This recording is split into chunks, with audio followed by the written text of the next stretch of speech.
is up? Welcome into another episode of Pod Goes Punk, where we take a deep dive into the pandemonium surrounding our fandemonium, and where we spill our hearts out for you, which of course are on our sleeves. I'm Jesse. I'm Jordan. I'm Sam. And running the ones and twos behind the glass tonight, we have engineer Crit in the house. Hi, Crit. You get a live mic back there? There we go. Say what up. What up? Hey, guys. Hey, there he is. He made his inaugural entrance into pod lore. Is that word? Those words? Is that right? Yeah, Inaugural? it is an inauguration. It is an inauguration of sorts. Of technician Crit. And just for those of you listening in podcast form, if you want to know what Crit looks like, picture Lee Harvey Oswald a few years before the assassination when he was like living in Russia and weighed 130 pounds and never went outside. That's kind of Crit. It's like, it's Lee Harvey Oswald at his lowest point. Very handsome. But also really dashing, as I think LHO was. Yeah, for sure. So yeah, I mean, it's a cool LHO. vibe. Yeah, totally for sure, cool vibe. What would you rather look like? Like a normie? Like John Wayne Gacy? God, no. Ew, he's so big. Ugh. Oh, man. Well, another thing that we like is when our people that listen to this podcast look handsome and also give us money. So if you want to be one of those people, you can go to patreon.com/podgoespunk. We've got a couple tiers you can sign up for. If you're looking for any fresh drip, head over to teespring.com/pod or /store/podgoespunk. Or you can just go to our website, podgoespunk.com. It's got all of it up there. But without further ado, guys, let's get to it. We've got a big record we're covering tonight. Let's get to the music. All right. Well, guys, we've got a very special treat for you. Not only do you get to be joined by the Cool Guys TM and engineer Crit making his debut on the pod, we're also joined by Erik Cáceres from Cover Stories. What up, dude? Hey, how's it going? It's going great. Bro, I wanted to say this live. I didn't say it when we were doing our banter before we started recording. You have like an NPR, like a quality Gimlet Media podcast voice. Oh. Yes, you do. Yes, very Someone much so. At work told me I sound like Ira Glass. Oh my gosh. That's such a good compliment. It's pretty spot on. That's so true. Even right now, I feel like I'm listening to something better than like our podcast. I'm like, this feels like someone smart from a cool city. You're in Texas, correct? Am I right in that? Where in Texas? Oh, where I was in San Antonio. I just moved back up to Austin, which is like an hour away. So my brother lives in Austin. My sister-in-law lives in Austin. That's awesome, dude. Yeah, that's Austin, dude. That's Austin, bro. Yeah. Dude, I love my girlfriend it. and I just moved up here. Well, are you enjoying it? You said you moved back. Did you grow up in Austin? Well, I went to school here. I lived here about a decade ago, and I'm from San Antonio, so I moved back, and yeah, now I'm back, and I love both cities pretty equally, but it's fun. It's gonna be more fun when the pandemic ends. Oh yeah. Oh my god. Totally. Dude, so before we get before we get into freaking music, are you a Spurs fan? Yeah, definitely. Okay. Do you have any NFL allegiances, or are you all about UT? Well, I was born a Cowboys fan, for better or worse. So I always have to put that disclaimer out there because I know we suck, but I still follow. What do you think's worse, being born a Cowboys fan or dying on the cross? I don't know. I feel like I got into it when they were good, when they were great. Yeah, dude. So now don't repenting. apologize for your. I love it. Dude. Honestly, I love it. I kind of like the Cowboys. I definitely don't hate them. I mean, there's no reason to. We're in the Super Bowl. As Chiefs fans, we're really. I mean, you've never met a more obnoxious group of NFL fans. But here, I watched every snap of every game of multiple 2-14 seasons. So I have earned this. Oh yeah. Yeah. I'm more part of the team than Pat Mahomes, dude. Oh, man. Well, we're happy to have you on. In case I didn't say it earlier, Erik is the host of another podcast that covers similar music, and he speaks to artists. It is called Cover Stories because they tell stories and then also do covers of songs from the genre at the end of it. Is that a good description? Did I miss anything, Erik? Yeah, no, that's perfect. Biggest thing is we wanted people to come on, cover a song, and tell us why they like that song, why they wanted to cover it. Yeah, for sure. Well, this is kind of going to be a special deal. So we're having Erik on our show, and then he's having us on his show. And at the end of that, Jordan is doing a cover of Pup and their song DVP. So I'm off the record. The Dream Is Over. Is that right? Yep. Okay. So yeah, but without further ado, let's play a little bit of music. Erik, I feel like you're probably the best one, given your last name, to say the name of this band. So, Erik, what are we listening to tonight? Desaparecidos. Exactly. Oh my gosh. It is their album. I've never realized how badly I've butchered that. I'm glad to have heard that properly said. Desaparecidos. That's pretty good. It's a little bit more Italian, but that sounds good. Yeah, Well, yeah. I'm like so you're used to Kenny Vassol. It sounds like you're from Argentina or something. I've always said Desaparecidos. Yeah, that's way wrong. When you I say feel like this, most it makes- critics say it that way too. Yeah, Yeah, you're just a critic, man. exactly. A filthy rich critic. Well, it is, of course, their album, Read Music, Speak Speak Spanish. Spanish. Take it away, Crit.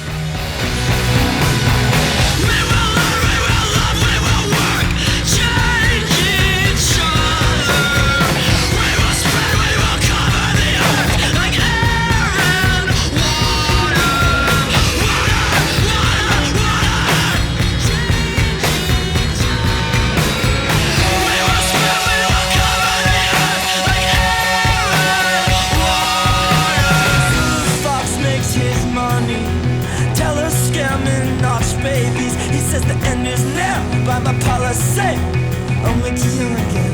I'll make you young again. Whoa.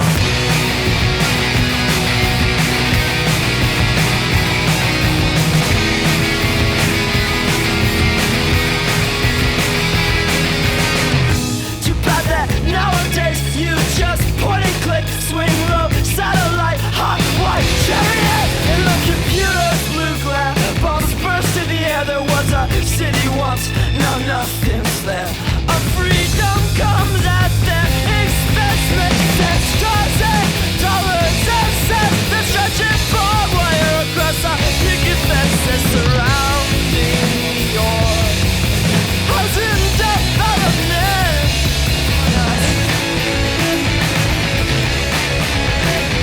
Just one more mouthful and they will be happy then.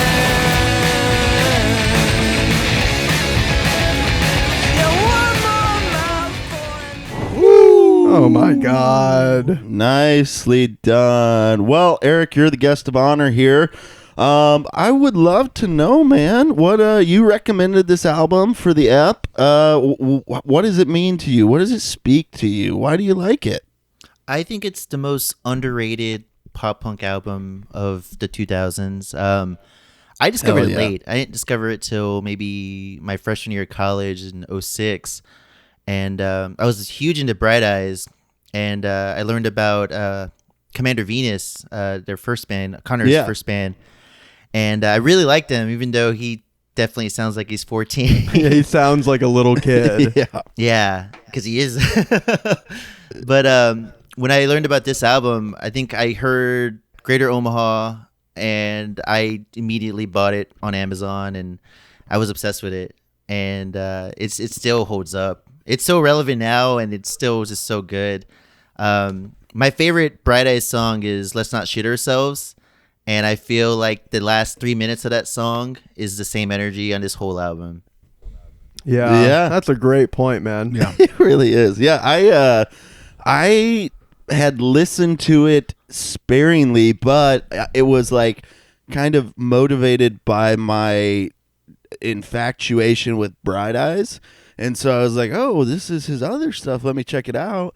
And so it is nothing like that, really. Like there are some aspects that like kind of you definitely get like that raw Conor Oberst vulnerability. You know, that's like, I mean, the definition of early 2000s emo.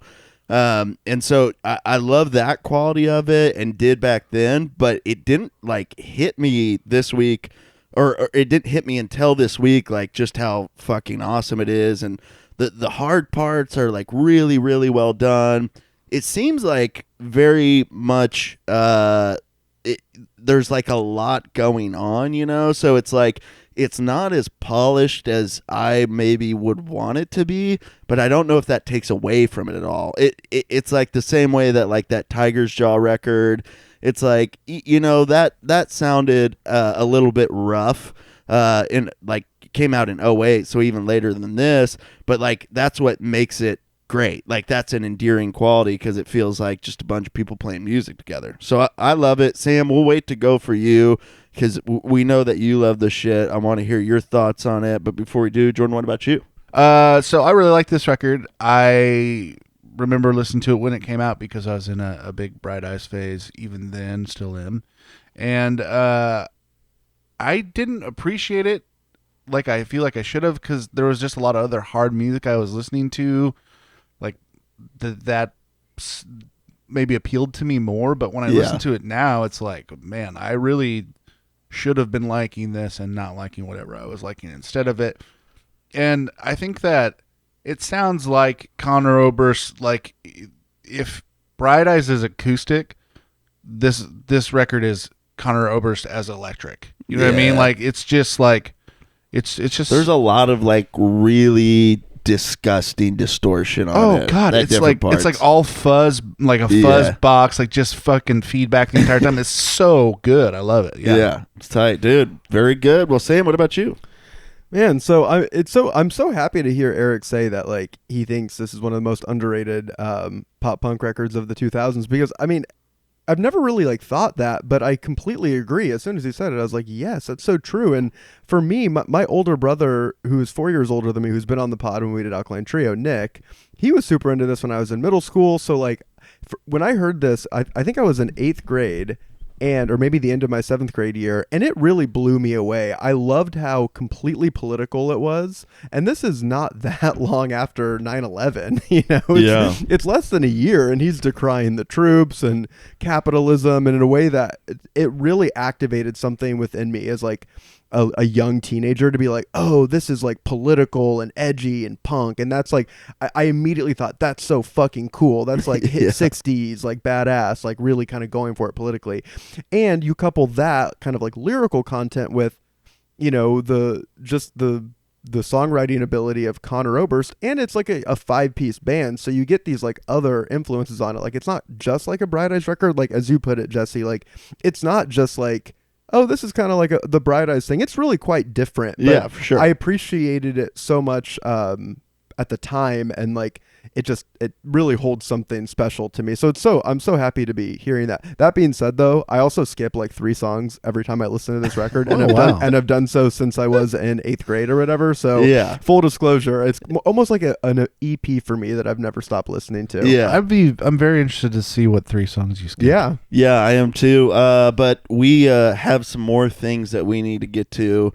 It's maybe the most important part of the show. It's where you get to see how we respect history, how we honor tradition. It is, of course, time for a little thing that we like to call The Facts. All right, so Desaparecidos is obviously like, you know, fronted by Conor Oberst, but it's a 5-piece. You know, I said it came out in 2002, so it came out about a year and a half after Fevers and Mirrors and about 6 months before Lifted. And Conor was like very, very young. Bright Eyes was big, but it hadn't quite like really, really exploded like until Lifted. So he was just on this crazy upward, you know, ascendancy at this time. Saddle Creek was definitely at the peak of its power. That's like the record label that put out this record and is where a lot of like the talent for this record came from. It was just friends in Omaha, and this was Desaparecidos, like one of the mini bands that came out of that, led by Conor from Bright Eyes. So it came out in 2002. I mean, not a lot of particular like sales success or anything, but they toured as Desaparecidos with Jimmy Eat World and Promise Ring. They were kind of featured on like an MTV show, so they really picked up a lot inside the bubble. Yeah, they were also in the bubble. They predated Cartel. They were living in Times Square. Just little known fact about that Conor. would be such a boring MTV show. Can you imagine? It'd be so weird. It'd be so amazing. So this record comes out in 2002, but then the band, and just like the name would imply, they completely disappear. It's not like these people disappear because Conor at this point is like doing Bright Eyes, and that's blowing the fuck up. But Desaparecidos releases this record. I think they toured for like a summer, and then they just broke up until 2000. And they released a record in 2015. They started playing shows in like maybe 2012 or 2010, because I actually saw them in Omaha in like 2012. I think. Was it the Maha Fest? Or Yeah, whatever? Yeah. I think that I think they'd already played a few shows at that point. what I was reading was they were doing like more one-off stuff, and then they were doing stuff like they were just every now and then would play in Omaha, like only. Yeah, and then they became a band because of the completely terrible law that was introduced in Arizona. That it was basically like the show me your papers law, where Arizona passed a law in 2000. This is kind of in the weeds, but I do think it's apropos. Arizona passed a law that basically said cops have the right to ask anyone who looks Latino to see their papers on the street because they could be illegal. That was a law in Arizona, and it was going to be a law in Nebraska. So they started. So Desaparecidos got back together, started playing these shows. Damn.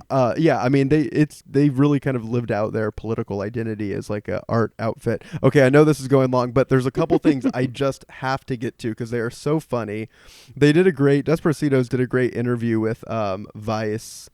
Like when in like 2015 or something, and when Pitchfork came out, or when Pitchfork reviewed this record, Desaparecidos, they gave it a really bad review. So the questioner asked this: when this record, Read Music, Speak Spanish, came out, Pitchfork's review was so negative, but they've considerably more favorable to the new Desaparecidos record, and they did a reissue of the Fevers and Mirror review, which initially they panned. And Conor said, "For our sake, the nice thing is we didn't give a fuck back then, and we don't give a fuck now." Matt Baum, who's the drummer, said, "Yeah, I don't really care, but bless those poor kids that are working for slave labor," the Pitchfork writers, "not getting paid shit for thumbing through a thesaurus and coming up with these ridiculous Shakespearean reviews." That's what they said about Pitchfork. I was like, that is such gold. Oh man. Have you read that review? Well, I went back to it, but now they've put like an email on it. No, that's the review. That's actually the review? Yeah. So I know you read a lot of Pitchfork. Because did you remember the time back in the day? They used to be real creative with their reviews, and they would be like almost conceptual. That was a little before my time. I got into Pitchfork like 07, 08. You know what I'm saying? But describe what that review is, because it's fucking crazy. So Rob Mitchum is a writer for Pitchfork, and he wrote the review as an email response to a bad review. So he didn't actually write the bad review, but he wrote it as if it's like Bright Eyes Stan just telling him he didn't know shit because he hated Desaparecidos album. It's really high concept. It's very pretentious, but it's also, I think it's kind of enjoyable as someone who loves the album. It's very funny. I thought Pitchfork went back and did that as a joke and said, you know what, we recant an original bad review, so here's us kind of in a tongue-in-cheek way, like atoning for it. That's so funny. So that's what I got on the band. Anyone else have anything to add? Eric, you might know a little bit more than we do. Do you have anything that you'd like to chime in with? As I expected, Sam said everything I was going to say. Wow, thank you, Eric. No, man, I was like, so I need to find thorough. something different. Like, no, Sam's going to talk about this, I'm sure. This is definitely my knowledge sweet spot, like Saddle Creek, early 2000s. Oh, I love it. Saddle Creek. Actually, the first, not to blow smoke up my ass, but the first review I ever wrote for a website was for Cursive's Happy Hollow, and they had it on the website, Saddle Creek website, for a while. And it was a really bad, it was a good review for the album, but it was poorly written. Oh my gosh, that's amazing though, because that came out in what, 07? 06.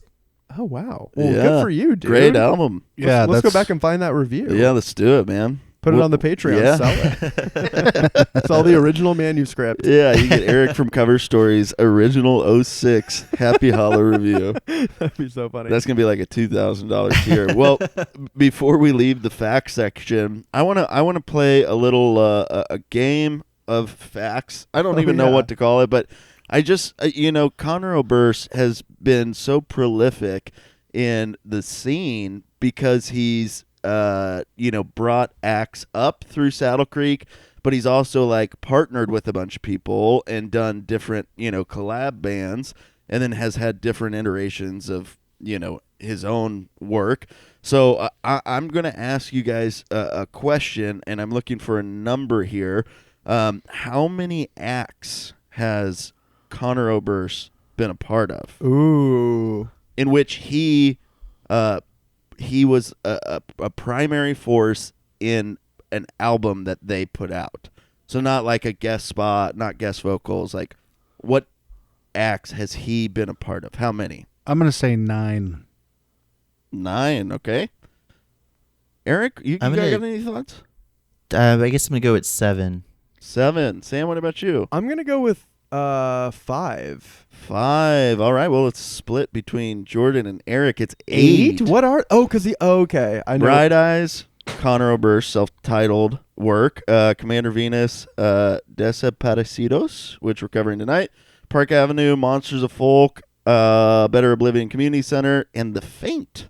I think it was originally Norman. Oh my gosh. Mailer. Yeah, that's right. Yeah. So like their first record ever, he was a part of that band. I didn't. That's so funny. Wow. Pretty remarkable stuff. Okay, so Great fact, Jesse. of those bands, how many albums has Conor Oberst put out? Total. All bands, all acts combined. I'm going to say 25. 25. See, I'm actually going to go a lot lower than that. I'm going to go with 18. Because I think a lot of these only had one. Park Ave only had one. Oh, Desaparecidos had 2. Commander Venus maybe had 2. Oh, wow. I think, dude, okay, I'm going to go with 23. 23, 25 for Erik. What about you, Jordan? Go 24.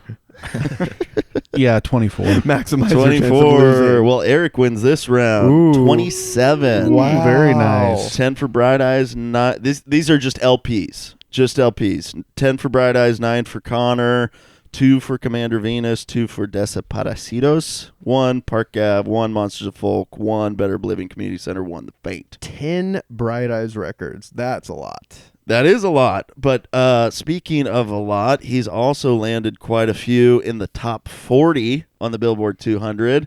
How many albums have made it into the top 40, have peaked in the top 40 on the Billboard Top 200?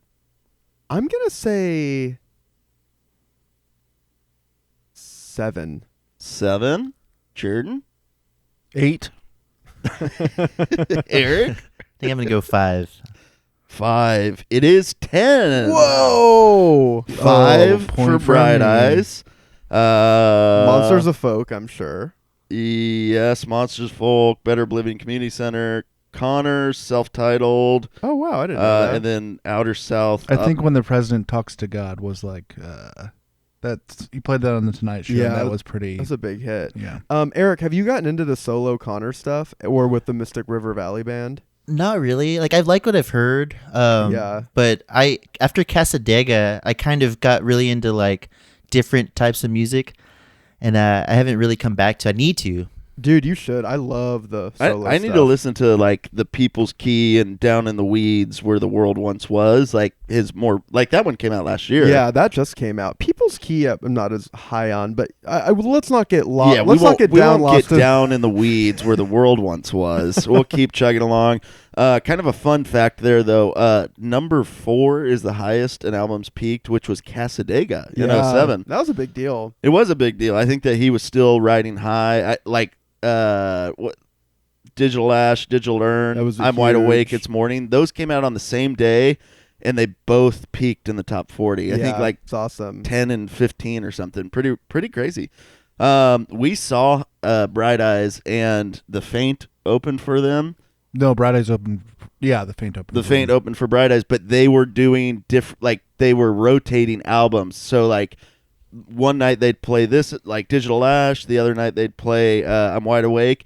And we got a Digital Ash night, which was a much less celebrated album in our household. Much less desired by the people in every But you know who city. fucking Quite disappointing. cleaned up? Didn't matter that Connor didn't play what we wanted to hear. The Faint. Yeah, they were yeah, awesome. I saw The Faint. They were My old I think they were roommate was a stripper. The first song she ever danced to was a Faint song. Oh, like Agenda Suicide or something? Wet from It Birth. was Worked Up Sexual. Of course. Why Yeah. How did we not guess that? It was like, I lose control. Is that the one? No, who I knows? can't remember. Yeah, we'll figure it out later. Okay. Across all the albums, 27, how many songs has Conor Oberst written? Wow. Let's just go real quick. 5'10". 5'10", Jordan? 69. 60. Ooh.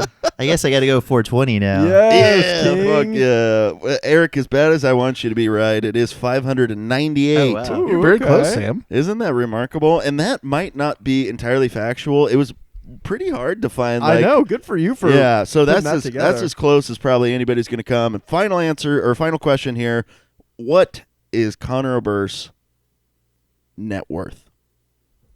Ooh. I'm gonna guess, and I don't know how accurate those things are, by the way. So I'm not saying he's worth this amount of money, but I am going to guess This is what it says on. released online. Multiple sources reporting this number. I'm gonna go with 15 mil. 15 mil, I'm going to go much lower. I say 2 mil. 2 mil. Eric, what about you? I'm going to say 10. All right. Well, you guys are so incredibly wrong. It is $185 million dollars. I don't think that can be. There's true. no way. There's just no I way. mean, if that is one of the coolest fucking things I've ever heard. Well, you got to think about it. He has songwriting credits on everything.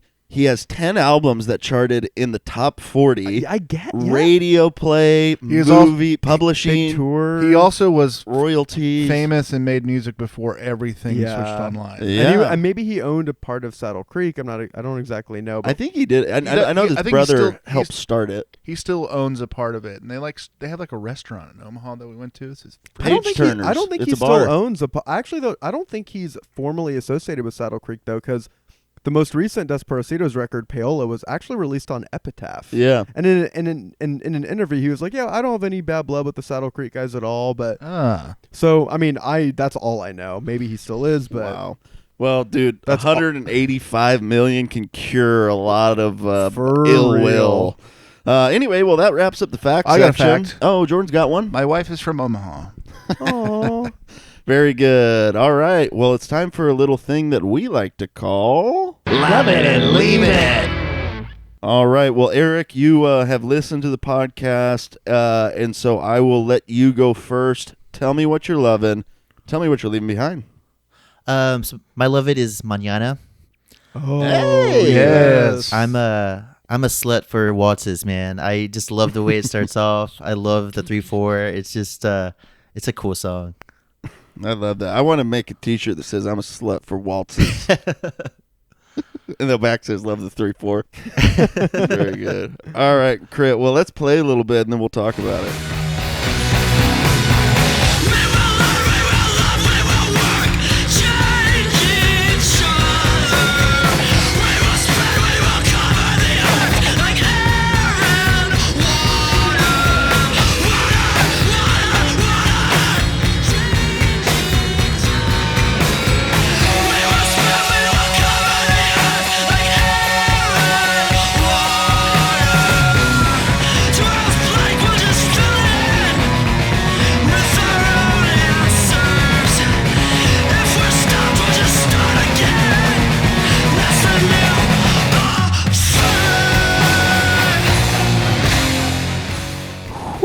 I mean, That might be the best part on the record. it's so sick. So sick, dude. Why do you love the song beyond the that waltzy vibe, that 3/4? I think for one thing, the whole album, I love the way it just flows together, the fade ins and fade outs. But that specific, the way it starts off, to me, that's like peak Conor in my mind. Yeah, for sure. I was talking about Let's Not Shit Ourselves, and that is a song. Anytime I got dumped, I would drive to that song, and like it would like make me feel better. Yeah. And this I whole love album, this song especially has that energy, and it just makes me feel better. You know, I think it's appropriate that we're on your podcast. We're doing DVP by Pup, because there's a little bit of that like Pup energy on this song, you know, where it's like it at Pitchfork, ironically, I think put in the Pup review, it's like they turn sadness into a superpower, basically, but by making everything up tempo and so punk and just so cathartic. And I think this song's a great example of that. Yeah, definitely. Oh, well, Sam, why don't you go ahead, man? So, or wait. No. Whoa. Eric, do you have a Leave It, man? I'm sorry to freaking cut you off there. Oh, no worries. Yeah. So this is a song that, unless I'm listening to it all the way through, if it comes up on like shuffle, I always don't like to listen to it by itself. But if I'm listening to the whole album, I'll listen to, and that's Dollar Signs. Oh, yes. I just don't like the way it starts off. It takes a little while to get going. Once it gets going, I'm into it. But if I'm listening to it on shuffle, don't have the patience for it. You know, that one's my Leave It as well. It's just I for the exact same reasons. It's just one of those things where it takes too long to get to the good part, and by that time I don't really care about the song. Yeah, and I'm gonna go ahead and jump on the train too if there's room. I'm leaving this one too. Are you? Do we all yeah. share Leave I mean, It? Holy there's cow. a few I would We hate it. It's stupid. There's a few I would leave, but this song to me is kind of like emblematic of the skippable tracks, where I'm like, this is good, but the record kind of has the same energy throughout, and there's just some songs I think that do it better than others. This is still, let's listen to it a little bit. It's still a dope ass song, but especially the part we're gonna listen to. But yeah, it does get off to a slow start. Let's do it.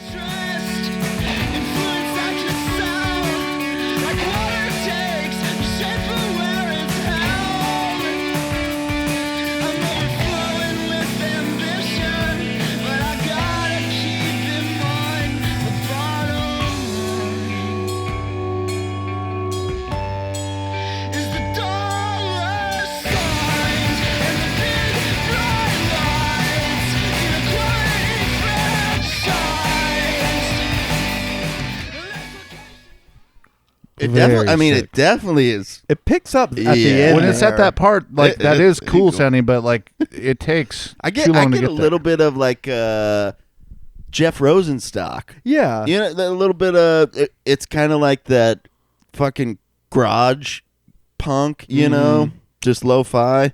Eric, do I sound off base on that? Or are you tracking?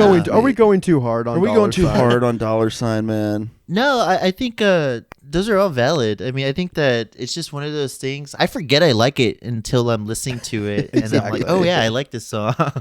Yeah.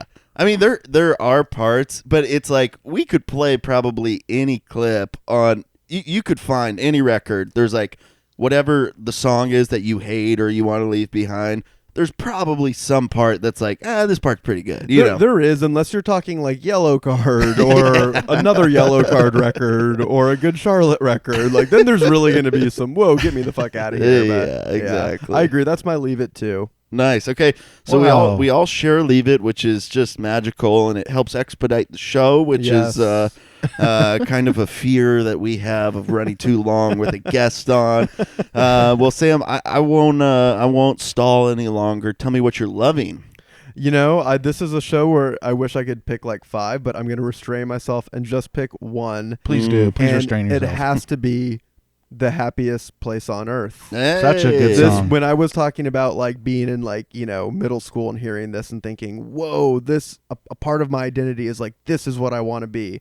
This is the song that I would listen to in middle school and be like, I want to believe every fucking word of this. And guess what? I do. Let's listen, Crit.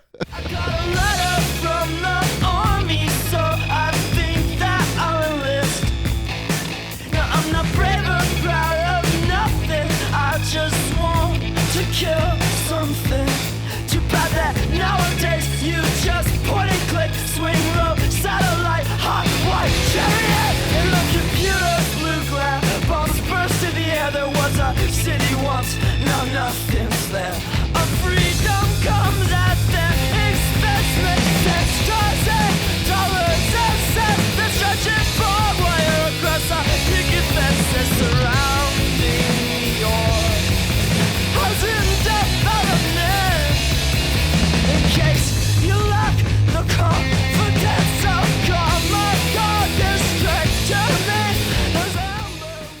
Dude, that part where he's So like, sick, they're dude. surrounding your housing development. It's like the first time you hear it, or the first time I hear it and like am catching the words and everything, I hate it. But by the third time, I'm like, I fucking love it. I can't wait for it to come. Dude, there's what's so brilliant about like that line, and I think that song is that song is just he's shouting at the top of a mountaintop, basically, get out of Afghanistan. We're, at the time, it's 2002, 9/11 just happened. He's like, this war on terror is going to end badly. America doesn't do this well. Which I bet he feels stupid that he got that wrong. It ended perfect. Exactly.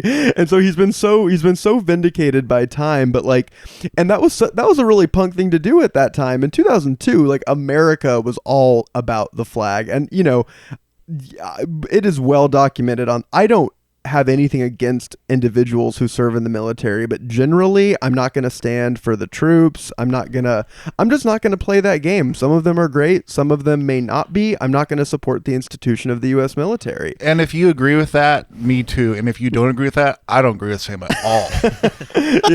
And it's a hot take, and it's such a hot take, especially when you're hanging out with a friend, a brother of the person doing the ones and twos, and you're hanging out with him and his amazing wife, and you're talking about just that.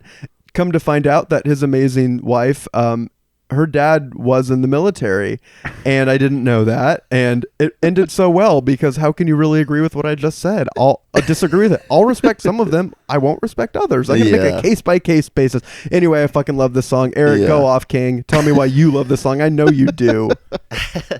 That's the line you were talking about earlier, that I just want to shoot something like that. The first time I heard that, I was aghast. But no, it's just a line. Even in 2002, it was just like, oh shit, he said that. I listened to a lot of Anti-Flag, and that's like mall stuff to this. It felt like. That's it. It's like, when I listened to this at that age, I was like, is Desaparecidos going to bring about like a very politically aware punk movement? Did not happen. Guitar rock turned very inward, very sadness, and this was more anger at the man. I love that shit. So that's all I got. Yeah, bro. I mean, I know that I said it, but it's just hitting me right now. So forgive me for my zeal. But I'm catching so many shades of Rosenstock. Yeah. I mean, like, I think that like he lyrically hits on a lot of the same stuff, and maybe does it in a different way, but with the same energy. So it's pretty tight. It actually makes me like it more than I did even come into record tonight. So I like it. Jordan, what about you, man? We know where you're leaving. Stupid dollar sign. It's dollar signs, man. But without that song, what is Ty Dolla $ign's name? Oh my god, because he was named for that song. I forgot to mention that. Oh, that's really for cool. real. He like was a big Conor guy. Oh, yeah. He hadn't even heard of Conor Oberst or Bright Eyes. He was just like, I love Desaparecidos. I watched his, he had like GQ, like how I eat, how I work out thing. He doesn't seem like a super tight dude, but what are you going to do? Not shocking. Who doesn't? Ty Dolla $ign. Yeah. They had Conor Oberst on the GQ. Like, Yeah. I was like, wow, he agreed to do that. That's so cool. No, have you guys seen the thing he did, the skit on Conan with Phoebe Bridgers? No, I have to watch. Were there interns? Yeah, we're their interns. It's telling me about so that. fucking funny. Have you seen that, Eric? I saw the preview for it. I never got around to it, which like you were reminding me, and I totally forgot about it. I need to check it out. Yeah, for sure. Go do it. My buddy at work, Jack, listener to the pod, what up, dude? He showed it to me, and it's just so funny. I'll catch it in my YouTube feed every now and then, and yeah, it's great. He's a brilliant actor. Love him. Love his work.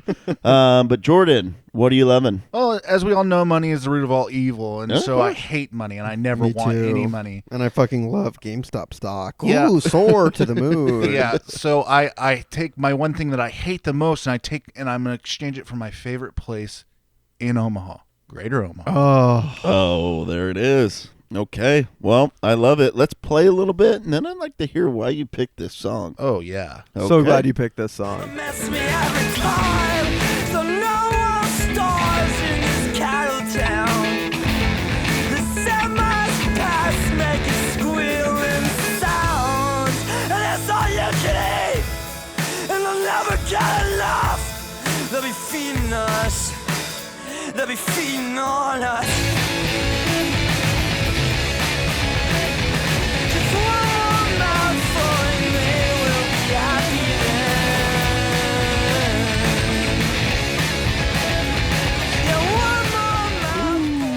Woo-wee, baby.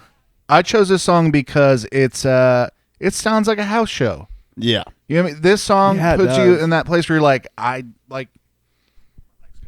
sorry. No, you're good. It puts you in a place where you're right back in that house show. You're hearing like new music for the first time. And you're like, oh shit, I'm all about this. This is like who I am. This is my identity now. Yeah. And I am Conor. I am Conor. Yeah. And so it just puts me right in that headspace, which is when this was popular, was around that time for me. Yeah. So, man, and it sounds like a really fucked up version of a normal pop punk song. Yeah. It's just it's like you can hear it. You can hear the pop punk song behind it. Yeah. That's like the polished, clean version. What's the moving to? Where he doesn't go flat on his run. It's like you hear it behind it. It's just like a house show where it's like they're tracking live. It's kind of like a copy of a copy of a copy. Like it's just so fucked up that you're like, I see it, but I don't really. Yeah, and you're like, this is a cool texture. I'm gonna save it for a new project I'm working on. But I with everything with Conor, sorry. No, hey, dude, take your time. I'm trying to think this out, and I trying to be a little apologize. monkey. Little monkey. With everything with Conor, I really think that he's just a lyrical genius. So it's funny that the song that I love the most is for totally sonic reasons. But it is just my favorite song to listen to off of this record. I love it, man. It's a great one, and it was high up for me. But there is an aspect where it's like, it as much as I do like how kind of bad his voice sounds at different points in that, I don't also love it. But it is a good song. But the song that I do love... Couldn't disagree more about the voice, but you already knew that. No. Yeah, whoa. It's yeah, cool. Of course. Eric, are you a Thursday guy? I wanted to talk about Thursday so bad. I don't know if I want to talk here or on the cover stories, but I definitely do want to talk about Thursday. Let's do both. Tell us your thoughts on Thursday. Yes, I've been waiting so long for this moment. I agree with Sam, because the thing about it, I saw Thursday live before I ever heard them, really. Yeah. Same. I heard the single. It was Understanding in a Car Crash. I was not into it. Damn. Saw them live. I was like, holy shit, this is amazing. Yeah. In San I saw them when Antonio? they came back at a Wrecking Ball in Atlanta, and I saw the coolest thing in the crowd I've ever seen in my life. I was towards the front. What's up? You see some Tiggos in the crowd? Jerry. Well, yeah. But no, I was in towards the front, and all of a sudden I see this girl just jump in front of me, and I realized that she reverse stage dived. Like I guess she got some guys to like get her by the arms and legs and just tossed her, and the security guard caught her. It was the most amazing thing I've ever seen in my life, and they I've never launched seen her at the stage.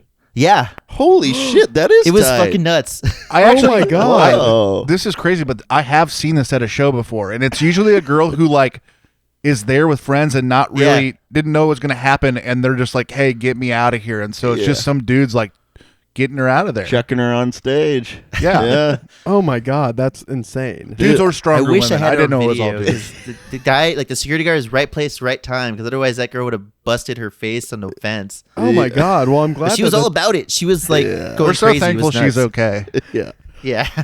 Yeah, and that's actually Haley Williams from Paramore. and in Hotlanta. I love it, dude. Well, yeah, I don't like Thursday at all. It's so crazy. It is crazy. I feel like I should, but I just voice is such a big thing what do you for think me. of what do you think of his voice on Thursday, Jeff Eric? Rickley. Jeff Rickley, but also what do you think of just the Conor kind of voice effect on this record? What's funny, Jesse's talking about Jeff Rosenstock. I never noticed that, but yeah, it's so apparent that Hell yeah. both Rosenstock and Conor have this thing where they're like the MC Escher of punk rock, because they know the rules and they know how to break them, and it just works. You know, That's it's such organized a tight chaos, drop, dude. That's a great drop you just had. Yeah, there. and it makes both of them feel so uniquely human and just individuals writing records that you get to be. Yeah, great comp. Look at that alley oop from Jesse to Eric. Yeah, we've been working on it. All of our emails. It's Yeah, it's like when we get on live, man. Or as Erik would say, it's a real Tony Parker to Tim Duncan job out here. For sure. Or Robinson the Duncan, dude. Twin Towers. I mentioned we the Spurs both and dunked the Popovich a ball. lot in cover stories, so I wanted to hold back a little bit. But if you guys want to talk about Spurs, I'm down. I only know like the 91 Spurs team because they're in NBA Jam. And I like my old job had the old NBA Jam arcade game, and I was like, me and my buddy Sam were always the Spurs because you could just go with Duncan and Robinson. And well, that couldn't have been 91. That would have been like 99. Sean Elliott and Robinson. Oh at yeah, the you're time. right. Elliott and Robinson. Yeah. So Elliott could shoot the threes, and then Yeah, just that's David right, would get the that's rebounds right. and dunk. Yeah, sorry, the later one had Duncan and Robinson in Yeah. it, but yeah, bro, great game, great sport, love it. Great game. Speaking great of player. things that I love, though, let me tell you about a little song. It's off this record we're covering tonight. It is the one that directly precedes Sam's track number 7, "Survival of the Fittest." It's a jungle out there. Let's play a little bit, and we'll talk about it.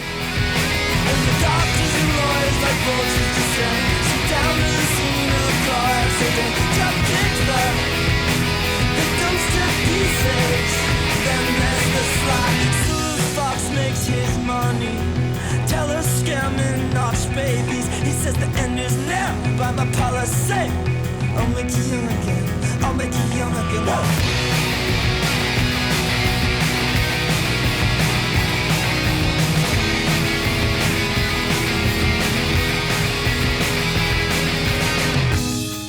Nunchucks will circle. Oh, that part's sick, dude. So good, yeah. I like that he has like this unique voice affectation that's like you know, kind of like yells those parts. But like Yeah, it's almost kind of like pouty or something, but in a badass way. Yeah. Like a badass pout. I feel like that's his MO is pouty badass. yeah, he's a little pouty badass. Dude, I feel like That could be Jordan's D&D character. pouty badass.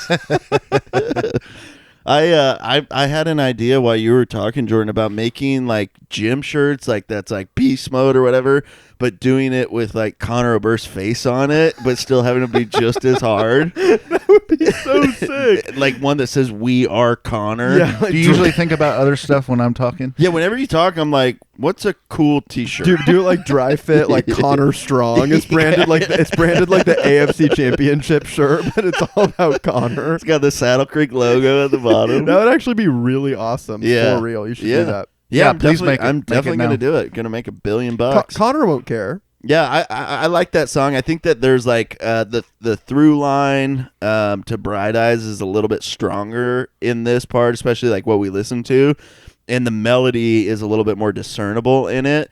So I liked it for that reason. I think that like this song as a whole doesn't hold like the big highlights of the record in it that some of the other songs do, like Mañana or The Happiest Place on Earth. You know, like that was my number one. But this is my consolation prize, and I'm just as happy with it. I love It's it. a great song. Dude, I also think we should shout out, just because I think it's so interesting, the first and I guess like the third track, like Man and Wife, the former, and Man and Wife, the latter. Yeah. And it's and obviously the first song's from the perspective of the husband, the second one of the woman, and it's just about, the pressures of money on modern relationship and feeling like you can't quite access the middle class. And two really strong songs about like, content that is as relevant in 2020, perhaps even more so than it was in 2002. So quick shout out to Connor just for being on the ball of wealth inequality. Yeah, man. He's always been about that life. That's why he rallied so hard for Joey. And that's why he's worth, according to Google, 185 mil. But honestly, Yeah, I don't even think he's a contributed- hypocrite. I think that is badass. Guys, Yeah. I don't think that's accurate. Yeah, for sure. There's- For sure can't be no right, way, but the internet said it, so I you just gotta when take I it at see its him, word. I'm like, he has $700 in his bank account. Oh no, I mean he's definitely. old vibe, I dude. mean he lived in New York for all. Anyway, well, Yeah. I'll text him after. And Yeah, let him, we'll figure and I'll it ask out. him if it's cool for us to even talk about his net worth on the pod. He'll let me know. He'd be like, no. No, Connor's so tight. That's in a good interviews. impression. He's so fucking cool. Okay, anyway, I'll stop fanboying about my best friend. Seriously, stop, because it's time for the next part of the show. It's a little thing that we like to call. It's Zynga headlines. That one wasn't my favorite, but Yeah, but I get it. you get it? Yeah. Hey, wait. You get it? What? Oh, from It's Manana. Yeah. Okay, I was like, I got there. Zynga headlines, old blog site, If you will. if you will. It's where, you know what? You might get on there and you're like, hey, internet, I have an idea. Let me tell you about my idea. I want to create my own version of Pornhub, except there's no porn and only videos of grown kids asking their stepdads to adopt them. I got into a rabbit hole of this 2 nights ago. It's called Dad Hub. It's called Dad Hub. But it literally, there are these videos of these grown people who have step parents, and as a gift, they give them like paperwork to adopt them.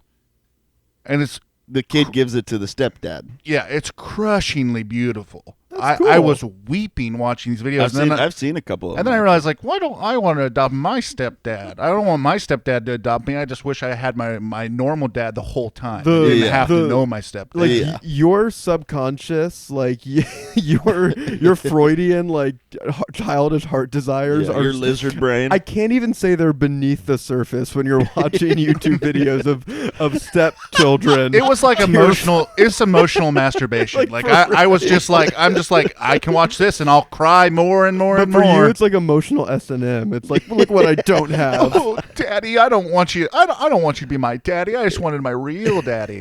So, it had a header. Yeah. Left side one part of the lyric, right side the other part of the lyric to drive it home. With that being said, what's our thing headlines? Oh my gosh, Eric, you're in the driver's seat still, my friend. What do you got for us? So, mine's from Mall of America. Okay. Ooh, Okay.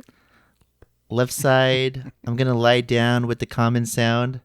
Right side, I'm going to bury my blues so it's never found. Wow. What a sick line. Very kind of like proto music journalist too. You know what I'm saying? There's I'm gonna lie something down kind with of the like common sound. there's something kind of smart about that. I think. Yeah, for sure. Speaking of Mall of America, one time Jordan and I were up there with my dad, and we went to a Applebee's. And keep in mind, his dad doesn't live in the same city. I don't. No, know. no, When's no. last- I mean, because he didn't really. He was Well, yeah, they got It's a- divorced. not his- It's because we Yeah. would visit our dad for summer because we was with him for 6 weeks because they were divorced. Yeah, This but- was the 6-week period, and he took us to the Mall of America. Yeah. Probably my classic bio dad. yeah, coming in my hot. favorite birthday of all time. He bought me so much We stuff. went to Camp Snoopy in the Mall of America, rode on some of the rides. There's another theme park up there. I can't remember what it's called, but we went there too.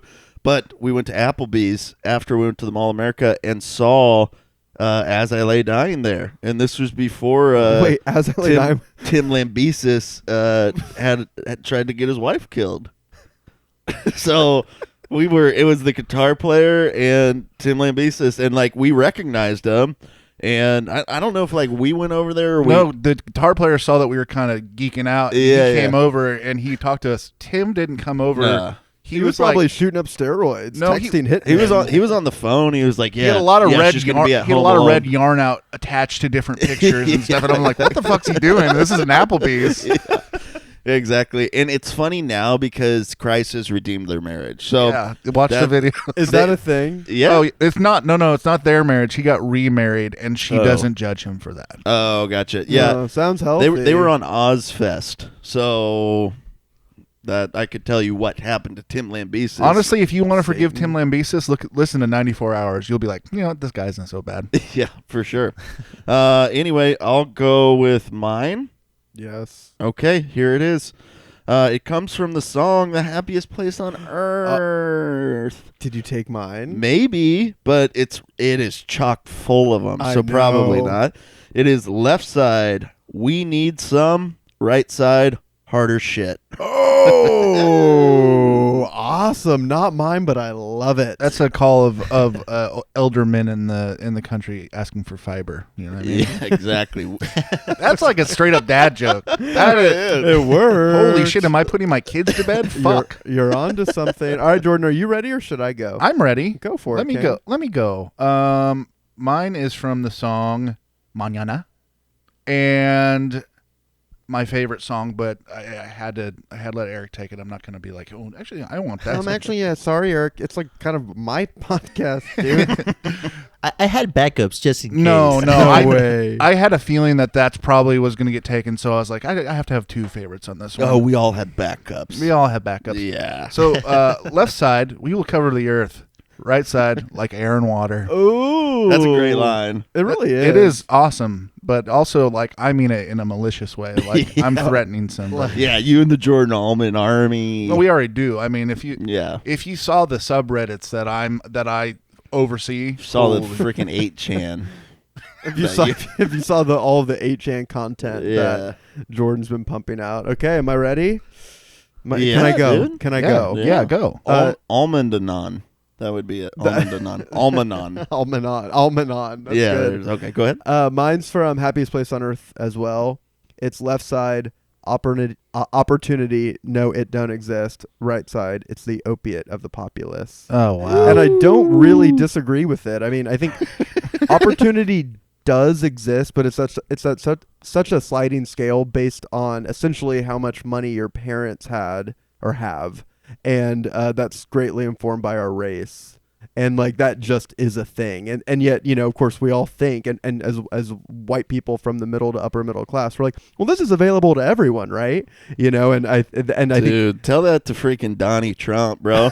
A Coming man who had to from nothing. pull himself I up know. from his leather freaking loafers, I know. cash the $1 million check daddy gave him. Well, tell Try that to figure it out. I mean, tell that to Barron or Eric Jr. or Jared Kushner. No, but I love that line, dude. That's great. Well, it comes to the final part of the show. It is, of course, the thing that we like to call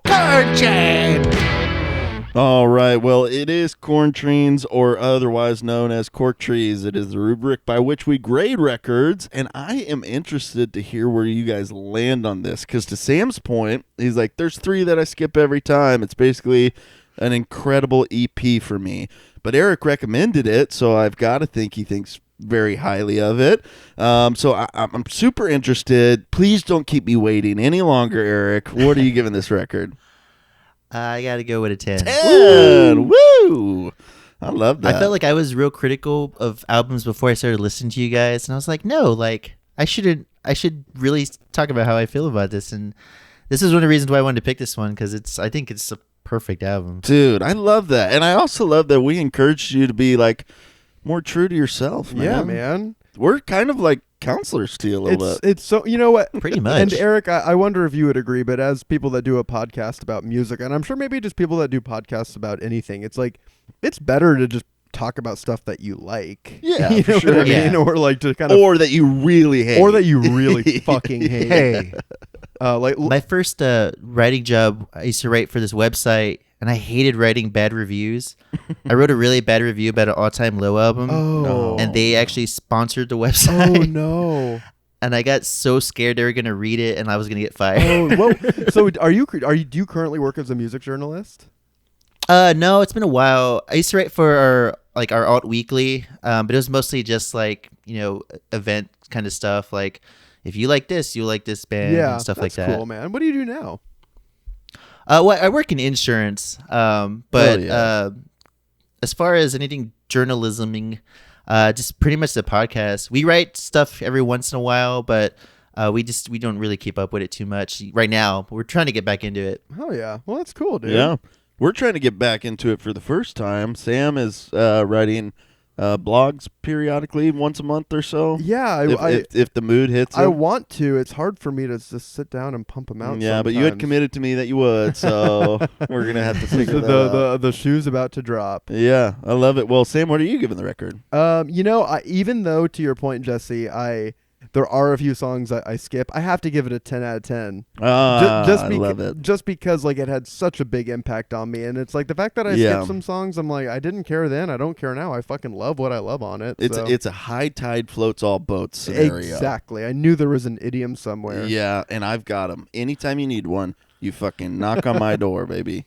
What about you, George? Oh, we've got a stump double, by the way. I don't know. oh yeah. Do you want to? Okay, he's got it. All right, Jordan. So, you know, Jesse, I'm really curious to what you're going to give this record, because I don't. You don't want to be a Debbie Downer. I didn't. Well, no. Deborah down. I have high praise for this record. I think this record is very good. I don't have a personal connection to it. Yeah. And I think that's probably where you two's 10s are coming from. But let's say our rating at the same time on the count of 3. Okay. 1, 2, 3, 10. 8. Wow. Wow. So we have an alkaline trio. Yeah, we do.